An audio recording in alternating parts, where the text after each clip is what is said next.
DM साहब के फिर आदेश पर गए, लेकिन उनने फिर कल फिर भगा दिया है। जेडीए की कार्यवाही पर उठाया सवाल, प्रभारी मंत्री को सौंपा ज्ञापन, कहा आराजी संख्या कहीं की और सील कर दिया विवाह घर। झांसी में करीब 1 वर्ष से नियम विरुद्ध संचालन करने के आरोप में सील लगाकर बंद पड़े विवाह घर के संचालक ने आज उत्तर प्रदेश के प्रभारी मंत्री को ज्ञापन देकर जेडीए की कार्यवाही पर सवाल उठाते हुए विवाह घर पर लगी सील को खुलवाने की मांग की है।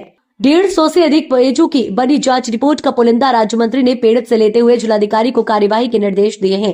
सीपरी बाजार के नंदनपुरा शिवपाल सिंह आदि ने आज सर्किट हाउस में प्रभारी मंत्री को जांच रिपोर्टों का पुलिंदा सौंपते हुए कहा कि जेडीए ने करीब 1 वर्ष पूर्व उनका विवाह घर विपक्षियों के द्वारा दिए गए शिकायती पत्र पर सील कर दिया था। उन्होंने आरोप लगाते हुए बताया कि जिन विपक्षियों ने शिकायत की थी उसमें उन्होंने आराजी संख्या 718-2 बताते हुए कहा था कि विवाह घर उनकी जमीन पर चल रहा है और जेडीए ने उसी शिकायत पत्र पर बिना जांच किए उसे सील कर दिया। पीड़ित ने बताया कि जबकि उनका विवाह घर नारायण गार्डन नंदनपुरा में आराजी संख्या 721-2, 647, 1719, 720, 3 एवं 646 में निर्मित है।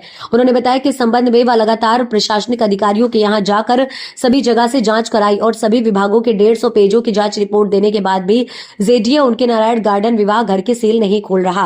उन्होंने कहा कि 1 वर्ष में लाखों का नुकसान हो गया और परिवार और उनके कार्य करने वाले मजदूर भुखमरी की कगार पर आ गए हैं। प्रभारी मंत्री ने मामले को गंभीरता से लेकर जिलाधिकारी को कार्यवाही के निर्देश दिए हैं।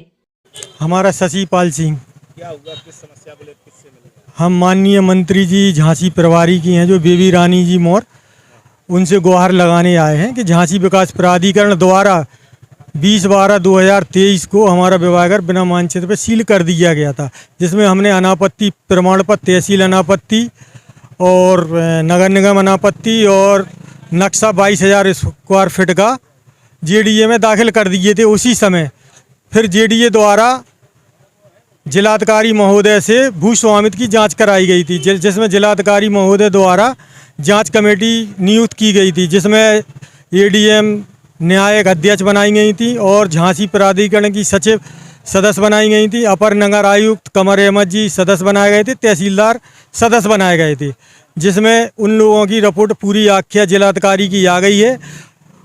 1 महीने पहले, 1 महीने जब से हमारा विवाह घर ना तो सील हमारी खोली जा रही है ना नक्शा पास कराया जा रहा है, उसके बाद हमें टहलाया जा रहा है कि तुम्हारी फिर दोबारा से एनओसी की जांच कराई जाएगी, जिसमें 23/12/2024 को एनओसी की भी जांच उप जिलाधिकारी महोदय के यहाँ से जेडीए कार्यालय में आ चुकी है। पैसों की मांग कर रहे हैं वो लोग क्या?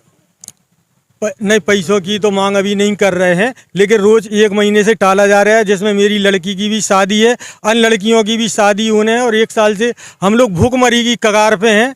हमारा रोजगार को बंद कर दिया गया है और ना तो सील हमने ये कहा कि हमारी सील को खोल दी जाए, अगर नक्शा नहीं पास कर रहे हैं, लेकिन सील भी नहीं खोल रहे हैं। रोज जाते हैं, उनने यही कहा भागो यहाँ से जाओ, ऊपर से दबाव है। डीएम साहब ने आदेश कर दिए? डीएम साहब ने आदेश कर दिए, जांच कमेटी बनाई थी डीएम साहब ने, डीएम साहब की जांच सचिव झांसी विकास प्राधिकरण और आलोक यादव उपाध्याय झांसी विकास प्राधिकरण, उनसे डीएम साहब से मिले?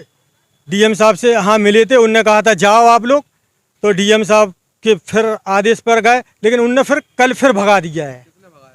सचिव झांसी विकास प्राधिकरण उपमा पांडे जी ने।